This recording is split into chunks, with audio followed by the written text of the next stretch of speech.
दोस्तों इस वीडियो में हम इस बात को सीखेंगे कि कैसे रेफरेंसिंग करते हैं यूजिंग मेंडले ऐप।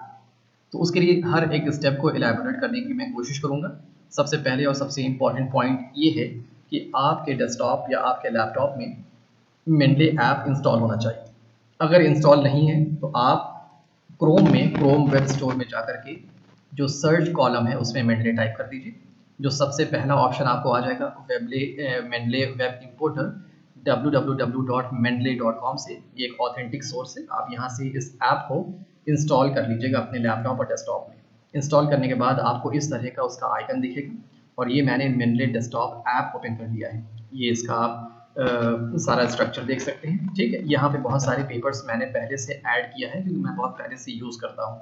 ठीक है, तो सबसे सेकंड इम्पॉर्टेंट पॉइंट ये रहेगा इंस्टॉल करने के बाद कि जिन पेपर्स का आपको रेफरेंस देना है आपको अपने आर्टिकल में मैन्युस्क्रिप्ट में, उन पेपर्स को यहाँ पर ऐड करना है। पीडीएफ फाइल उसकी ऐड करनी है। ठीक है, तो ऐड करने के कई सारे ऑप्शन हैं, वो आप यहाँ पे क्लिक करके देख सकते हैं। Add files, add folder, watch folder and add entry manually. ठीक है, हमारे लिए तीन चीज़ यहाँ पे काम का है जो मैं यूज़ करता हूँ।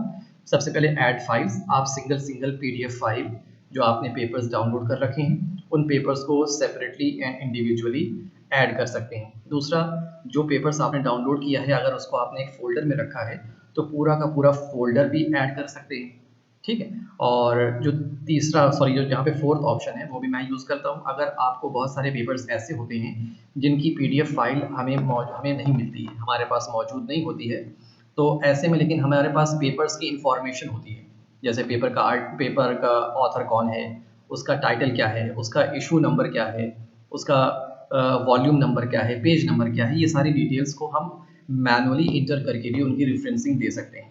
ठीक है, तो पहले शुरुआत करेंगे जहाँ पे आपका जो पेपर है जहाँ पे आपने सेव कर रखा है, पहले शुरुआत करते हैं सिंगल सिंगल पेपर से। ठीक है, ऐड फाइल्स पे आप जाइएगा। ऐड फाइल्स पे आप वो ऑप्शन सेलेक्ट कर लीजिएगा जहाँ पे आपने अपने पेपर्स को सेव कर रखा है। ये मैंने 3 पेपर्स डाउनलोड कर रखा है सिर्फ और सिर्फ as a sample for doing the referencing. ठीक है, तो जो पेपर आपको ऐड करना है आप उस पर डबल क्लिक कर सकते हैं या सिंगल क्लिक करने के बाद ओपन क्लिक कर सकते हैं। ठीक है, तो आइए मैं लैम्बर्ट एंड कूपर को पहले ऐड करता हूँ। ठीक है, इस पर मैं डबल क्लिक किया। यहाँ पे आप देखेंगे लैम्बर्ट एंड कूपर की कुछ इन्फॉर्मेशन साइड में दी देगी। अच्छा, एक और चीज़ आप ध्यान में दीजिएगा, पेपर अपलोड तो हो जाते हैं और नॉर्मल केस में सारी इन्फॉर्मेशन वो ऑटोमेटिक फेच कर लेता है। लेकिन कभी कभी ऐसा भी होता है कि जो उसने इन्फॉर्मेशन और डेटा फेच किया है उस पेपर से, उस पीडीएफ फाइल से, वो करेक्टली फेच नहीं कर पाया। इसके लिए एक बार आप उसको क्रॉस वेरीफाई भी कर लीजिएगा कि जो आपने पेपर इसमें ऐड किया है क्या वाकई में उसकी इन्फॉर्मेशन वैसे ही है। तो देखिए ये वाला पेपर आप देख रहे होंगे, Lambert Douglas M Cooper Martha C, issues in supply chain management. यहाँ पे उस पेपर की इन्फॉर्मेशन है। ये पेपर का हमारा टाइटल है, ये हमारे ऑथर हैं, ये जर्नल है, year, volume, issue and page number. Abstract भी दे दिया है और एब्स्ट्रैक्ट नहीं भी होगा तब भी कोई दिक्कत नहीं। ये 5-6 इन्फॉर्मेशन हमारे पास होनी चाहिए, जिसमें 3-4 इन्फॉर्मेशन काफ़ी इंपॉर्टेंट है। पेपर का, आर्टिकल का टाइटल, उसके ऑथर और जर्नल और ईयर। ठीक है, तो एक बार इसको क्रॉस वेरीफाई करने के लिए मैं एक बार उस पेपर को ओपन करता हूँ, लैम्बर्ट एंड कूपर को। ठीक है, issues in supply chain management, एक बार उसको क्रॉस चेक करिए। Issues in supply chain management, author's name एक बार देख लीजिएगा, डॉगलस एम लैम्बर्ट। ठीक है, अगर हम ये मान लें कि अगर उसने करेक्टली ऑथर का नेम फेच नहीं किया है तो आप यहाँ से कॉपी कर लीजिएगा। ठीक है, कॉपी करने के बाद हम आइए इसको एक बार इरेज कर देते हैं सारा। ठीक है, तो ऑथर का नेम आप यहाँ पे एंटर कर दीजिएगा। उसके बाद आपको यहाँ पे एंटर दबाना है क्योंकि जो रेफरेंसिंग होती है वो लास्ट जो नेम होता है वो पहले आना चाहिए। ठीक है, तो आप ऊपर यहाँ पे फॉर्मेट देख रहे होंगे, last name comma first name. तो ये जो अभी हमने लिखा है वो फर्स्ट नेम, फिर मिडिल नेम, फिर लास्ट नेम है। तो जब आप इंटर दबाएंगे ना, आप देखिएगा लैम्बर्ट जो हमारा लास्ट नेम है वो पहले आ जाएगा, उसके बाद एक कॉमा लग जाएगा। देखा, तो आपको नेम इंटर करने के बाद एक चीज़ ये भी चेक कर लीजिएगा, अगर ऑटोमेटिक डेटा फेच हुआ है तो आप ये देखिएगा कि जो लास्ट नेम है वो पहले है कि नहीं। नहीं है तो आप उसको अकॉर्डिंगली सेट कर लेंगे। कैसे करेंगे, लास्ट नेम पहले लिखिएगा, उसके बाद जो आप कॉमा लगाइएगा और उसके बाद first name and second name उसके बाद लिख दीजिएगा। सेकेंड ऑथर का नाम था मार्था सी कूपर। इनको यहाँ से कॉपी करते हैं, यहाँ पे उस पर एंटर करते हैं। देखिए मार्था सी कूपर है, एक बार फिर एंटर दबा देंगे तो आपको ऑटोमेटिक ऊपर पहले हो जाएगा और मार्था सी जो फर्स्ट एंड सेकंड नेम था वो लास्ट में आ जाएगा। एक बार बैक स्पेस करते हैं तो हमारा ये बराबर हो गया। जर्नल कौन सा है? Industrial marketing management. जर्नल का नाम हमारा कहाँ लिखा है?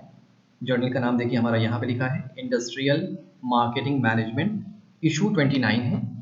ठीक है, इंडस्ट्रियल मार्केटिंग मैनेजमेंट इशू 29 है। ईयर जो आपका है वो 2000 है। ठीक है, और पेज नंबर ये दिया है 65 to 83। तो पेज नंबर 65 to 83 और ईयर 2000, इशू इसने 1 ले लिया है, तो हो सकता है ये इशू 1 का ही हो। ठीक है, अब आपने ये पेपर ऐड कर लिया है, इसका सबसे आसान तरीका इसको कैसे अपने अपने आर्टिकल में इसकी रेफरेंसिंग कैसे देना है। ठीक है, तो मैंने एक सैम्पल आर्टिकल यहाँ पे तैयार कर रखा है। ठीक है, आइए अगर हमें इस आर्टिकल की साइटेशन बिल्कुल लास्ट में देना है। ठीक है, तो उसके लिए क्या होगा? उसके लिए जहाँ पे आपको कर्सर ले जाइए, जहाँ पे आपको वो रेफरेंसिंग देनी है, वहाँ पे कर्सर ले जाने के बाद आप ऊपर देख रहे होंगे यहाँ पे गूगल में, सॉरी वर्ड फाइल में, यहाँ पे रेफरेंसेस दिया होगा। रेफरेंसेस पे क्लिक करेंगे तो इंसर्ट साइटेशन आ जाएगा। जब आप मेंडले को इंस्टॉल करने पे आपको वो ऑटोमेटिक आपके वर्ड फाइल से अटैच हो जाता है, MS वर्ड से अटैच हो जाता है। तो इंसर्ट साइटेशन पे क्लिक करिए। ठीक है, अगर आपको ऑथर का नाम याद है तो बहुत अच्छी बात है, बहुत आसानी से हो जाएगा। आइए जिसका हमने जो पेपर हमने अभी अटैच किया है उसका मुझे एक नाम याद है, कूपर। कोई भी एक नाम आपको याद हो और कोई भी एक ऑथर का कोई सा भी नाम याद हो, फर्स्ट हो, लास्ट हो, मिडिल हो, वो ऑटोमेटिक यहाँ से ले लेगा। मुझे कूपर याद है, मार्था सी कूपर थी ना, तो आइए कूपर यहाँ पे सर्च कर लीजिए, COOPER। ठीक है, कूपर कौन सा ईयर का पेपर था? ईयर 2000 का पेपर था। देखिए कूपर 2000 किया तो वो पेपर ऑटोमेटिक आ गया, issues in supply chain management, Douglas M Lambert, MC Cooper. ठीक है, आप यहाँ पे ओके कर दीजिए। तो देखिए फॉर्मेटिंग साइटेशन ऑटोमेटिक, वो थोड़ा सा टाइम लेगा, और देखिए इसने ऑटोमेटिक उसको लैम्बर्ट एंड कूपर कर दिया है। ठीक है, उसके बाद हमें यहाँ पे बिब्लियोग्राफी में या रेफरेंसेस में इनके रेफरेंसेस देने होंगे। तो वो कैसे करेंगे? वो आप यहाँ पे इंसर्ट बिब्लियोग्राफी देख रहे होंगे। ठीक है, आप इंसर्ट बिब्लियोग्राफी पे क्लिक कर देंगे तो ऑटोमेटिक उस पेपर जो आपने रेफरेंसेस दिया है उसकी सारी डिटेल्स आपको ऑटोमेटिक यहाँ पर आ जाएगी। ठीक है, ये तो आपका इंटेक्स साइटेशन हो गया कि अगर आपको एकदम स्टार्टिंग में अगर देना है। ठीक है, कभी कभी ऐसे देना होगा कि आपको वो सेंटेंस का हिस्सा बनाना है आपको। ठीक है, कि भाई उसने ये कहा, तो उसको कैसे करेंगे? आइए इसी पेपर को देखते हैं दोबारा। आप जहाँ पे देखिए हमें मान लीजिए हाउएवर से पहले लाना है। ठीक है, तो इन वहाँ पे अपना कर्सर ले जाके क्लिक कर दीजिए, इंसर्ट साइटेशन, दोबारा क्लिक टाइप करते हैं ऊपर 2000, तो वो पेपर मेरा आ जाएगा यहाँ पे। ठीक है, तो देखिए लैम्बर्ट एंड कूपर आ गया। अब हम ये चाहते हैं, देखिए सेंटेंस अच्छे से नहीं लग रहा है, अब आपको इसको अच्छे से फ्रेम करना पड़ेगा। इसके लिए क्या करिए, आप जो रेफरेंसेस दिया है आपने, अकॉर्डिंगली आप उसको एडजस्ट कर सकते हैं, एडिट कर सकते हैं। ठीक है, मैं पहले ब्रैकेट हटाता हूँ, ओपन ब्रैकेट हटाया। ठीक है, उसके बाद आप अंदर ही रहिए, अभी बाहर मत निकलिए। ठीक है, और कॉमा हटाया, उसके बाद 2000 को मैंने अलग से ब्रैकेट में किया। ठीक है, अब देखिए आपका सेंटेंस ये लग रहा है ना, लैम्बर्ट एंड कूपर। अब ये सेंटेंस आपका फ्रेम हो जाएगा ऐसे। ठीक है, लेकिन जब आप इसके इस कर्सर इसके बाहर जाकर क्लिक करेंगे तो आपको ये एक नया ऑप्शन ओपन हो जाएगा, कीप साइटेशन एडिट। क्या आप जो आपने एडिट किया है साइटेशन को, वो उसको बाकी रखना चाहते हैं? तो आप क्लिक कर दीजिए कीप मैनुअल एडिट पे। तो इसका मतलब देखिए अब आपका ये अगर इसको हम ऐसे कर लें, Lambert and Cooper said that, एक सेंटेंस बन गया आपका। ठीक है, तो इस तरह हमें अंदर साइटेशन और बाहर साइटेशन देने पड़ते हैं। आइए एक और करके देखते हैं। एक पेपर हमने और उसमें ऐड किया था, एक पेपर और डाउनलोड किया है, एक पेपर और करके देखते हैं। ठीक है, तो फिर आप ऐसे ही करिए, ऐड फाइल्स पे जाइए। जो सेकंड पेपर हमारा है मेंटजर एट ऑल, इसमें बहुत सारे ऑथर्स हैं। ठीक है, पहले मैं आपको पेपर ओपन करके दिखा देता हूँ कौन सा पेपर है। इसमें ऑथर देखिए कितने हैं। ठीक है, जर्नल का नाम है journal of business logistic, volume 22, number issue 2 है और ईयर 2001 है। और ये हमारा आर्टिकल का टाइटल है डिफाइनिंग सप्लाई चेन मैनेजमेंट।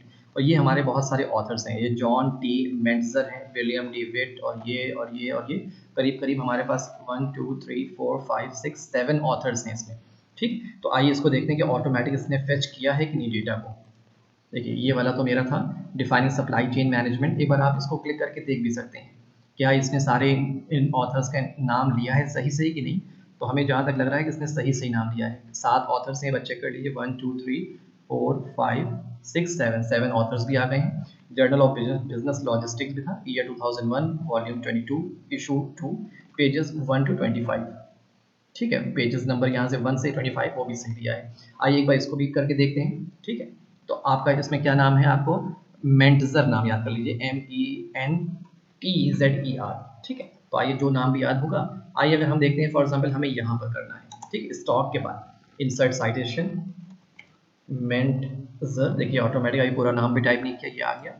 यहाँ पे आप ओके कर देंगे, देखिए मेंटजर एट ऑल 2001। अच्छा, रेफरेंसेस में ऑटोमेटिक वो पेपर हमारा ऐड हो गया होगा, देखिए देखिए हमने ऐड नहीं किया, आपको सिर्फ एक बार करना है, ऑटोमेटिक वो पूरा उसके बाद जितने पेपर्स के आप रेफरेंसेस देंगे, सॉरी साइटेशन देंगे, उसके रेफरेंसेस ऑटोमेटिक ऐड होते जाएंगे जहाँ पे आप करना चाहें उसको, ठीक है। नॉर्मली पेपर में लास्ट में होता है, तो ऑटोमेटिक वो पेपर जितने भी आप साइटेशन देंगे वो सब लास्ट में ऐड होता रहेगा। अगर आपको दो पेपर्स को एक साथ साइट करना है, दो पेपर को अगर एक साथ रेफरेंसेस देना है और सेंटेंस के बीच में देना है, तो कैसे करेंगे एक बार उसको भी देख लेते हैं, ठीक है। आइए अगर हम मान लेते हैं हमें यहाँ भी करना है, ठीक है, इस सेंटेंस के स्टार्टिंग में करना है, इन्हीं दो पेपर का एग्जाम्पल लेके करते हैं।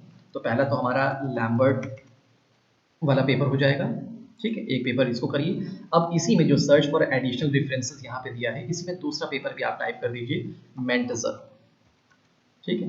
तो देखिए दो पेपर, आप जितने पेपर चाहें ऑटोमेटिक यहाँ पे ऐड करते जाइए, सारे पेपर्स का एक साथ वो कर देगा। कोई ज़रूरी नहीं कि हमें अगर 10 पेपर करने हैं एक ही जगह पे, तो हमें अलग अलग ऐड करने की जरूरत नहीं है, बस एक बार में आप यहाँ पे अगला नाम लिखते जाइए, वो यहाँ पे ऐड करता जाए। जैसे मैंने दो पेपर ऐड किए, 3 पेपर 10 पेपर जितने भी चाहे आप ऐड कर दीजिए, ओके करने पे ये देखिए हमारा Lambert and Cooper Mentzer et al, ठीक है। अगर इसको आप चाहें तो सेंटेंस के अगर बीच में करना चाहें तो इसको एडिट कर सकते हैं। आइए इसका पहले ब्रैकेट हटाते हैं, लैम्बर्ट एंड कूपर के बाद कॉमा हटा के 2000 को ब्रैकेट में ले लीजिए, ठीक है। उसके बाद आपका जो कोलन है, सेमी कोलन है, ठीक है, उसको एंड ऐसे लिखते हैं ना सेंटेंस में, दो अगर ऑथर होंगे तो देखिए अब आपके ये सेंटेंस फॉर्म में आ गया, ठीक है। फिर आपसे पूछेगा क्या आप जो साइटेशन एडिट किया है वो बाकी रखेंगे, तो बिल्कुल बाकी रखेंगे, तो उसको यहाँ पे एडिट कर दीजिए कीप, ठीक है।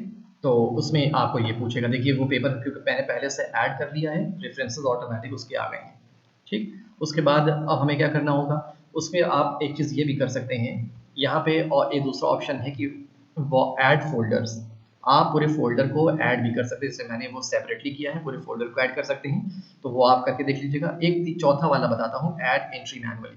अगर आपके पास कोई पेपर नहीं है, पीडीएफ फाइल नहीं, तो क्या करेंगे, आप ऐड एंट्री मैनुअली कर सकते हैं। फॉर एग्जाम्पल आइए यहाँ पे टाइटल डाल दीजिएगा। अच्छा, इसमें भी अगर आप ये भी कर सकते हैं, कोई ज़रूरी नहीं है पेपर का ही करें, यहाँ बहुत सारे ऑप्शन होंगे, आप देखिए आप बिल का, book section, case, computer program, conference proceeding, encyclopedia article, ठीक है, ये बहुत न्यूज़पेपर आर्टिकल भी, मैगजीन आर्टिकल का भी रेफरेंस आप दे सकते हैं, पेटेंट का, टेलीविजन ब्रॉडकास्ट का दे सकते हैं रेफरेंसेस आप, और वर्किंग पेपर का, वेब पेज का, आपने कोई आर्टिकल पढ़ा वेब पेज पे, वेब पर इंटरनेट पे, तो आप उसका भी रेफरेंसेस दे सकते हैं। तो ये बहुत सारे रेफरेंसेस दे सकते हैं आप मैनुअली। अच्छा, मुझे जर्नल आर्टिकल का देना है, तो जर्नल आर्टिकल सेलेक्ट कर लीजिए। आइए उसका एक टाइटल डिसाइड कर लेते हैं, हाउ आर यू, ठीक है, ये मैंने एक आर्टिकल का टाइटल डिसाइड कर लिया, ठीक। और ऑथर का नाम लिख लेते हैं, ठीक, ऑथर का नाम हो गया। देखिए ऑटोमेटिक एंटर करेंगे तो फर्स्ट लास्ट नेम फर्स्ट हो जाएगा और फर्स्ट नेम आपका लास्ट हो जाएगा। जर्नल एबीसी, ठीक है, year 2023, volume 23, issue 4, pages 23 to 43, ठीक। बस इतनी डिटेल्स आपको चाहिए। आइए इसको सेव कर लेते हैं एक बार। तो देखिए यहाँ पे मेरा ऑटोमेटिक सेव हो गया है, वकार फैजी हाउ आर यू, ठीक। इसकी रिफरेंसिंग आई देख के देखते हैं। मान लीजिए हमें रिफरेंसिंग इनकी यहाँ पे देना है, ठीक है। तो क्योंकि फैजी नाम के काफ़ी आर्टिकल हैं, तो इसलिए उसको आइडेंटिफाई करने के लिए मैं डालूंगा हाउ आर यू, ठीक है। तो यहाँ पे देखिए आ जाएगा, आप इसको ऐड कर दीजिए। देखिए वकार 2023 आ जाएगा और यहाँ पे ऑटोमेटिक मेरा जो रेफरेंस था वो ऐड हो जाएगा, ठीक है। यहाँ तक तो आपको रेफरेंसिंग करना आ गया। अब कुछ कभी कभी ऐसे होता है कि आप जिस जर्नल में अपने पेपर को, अपने आर्टिकल को पब्लिश कराना चाह रहे हैं, वो रेफरेंसिंग स्टाइल पता करता है, रेफरेंसिंग स्टाइल बताता है कि आपके पेपर का जो रेफरेंसेस होना चाहिए कौन सी स्टाइल होना चाहिए। तो यहाँ पे आप देख सकते हैं इस वाले ऑप्शन में स्टाइल दिया हुआ है, ठीक है, अमेरिकन मेडिकल एसोसिएशन, और बहुत सारे यहाँ पे आपको शिकागो मैनुअल स्टाइल हो गया, ठीक है, एमराल्ड हार्वर्ड का हो गया, और भी IEEE का हो गया। तो ये बहुत सारे ऑप्शन हैं, आप मोर स्टाइल्स पे क्लिक करेंगे तो मोर स्टाइल भी आ जाएगा। देखिए ठीक, आइए हम देखते हैं। अगर आपने ये कर दिया तो ऑटोमेटिक आपने देखा कि पूरा का पूरा चेंज हो गया, आपने नोटिस किया कि नहीं? आइए दोबारा देखिए। आइए हम ये वाला कर देते हैं। तो देखिए रेफरेंसिंग स्टाइल ऑटोमेटिक पूरे पेपर का वो चेंज कर देगा। ठीक है, आप ये वाला कर लीजिए शिकागो वैनू स्टाइल। देखिए ऐसे हो गया। तो जिस स्टाइल में आपको करना है वो स्टाइल यहाँ पर चेंज हो जाएगी, यानी आपको उसके लिए बहुत ज़्यादा मेहनत नहीं करनी है कि स्टाइल रेफरेंसिंग स्टाइल चेंज करना। आपको एक क्लिक पे आपकी स्टाइल रेफरेंसिंग स्टाइल पूरी की पूरी चेंज हो जाएगी। तो ये इस तरह एक मेंडले बहुत ही पावरफुल सॉफ्टवेयर है, आप हार्डवेयर जो भी कहते हैं इसको, एक ऐप है सॉफ्टवेयर, ठीक है, जिसके ज़रिए से आप रेफरेंसिंग करना एक बहुत ही ईज़ी हमारे लिए हो जाता है और बहुत ही कॉम्प्लिकेटेड टास्क एक विद इन अ क्लिक में हमारा वो हो जाता है। ठीक है, उम्मीद है ये वीडियो आपके काम का होगा। Okay, thank you.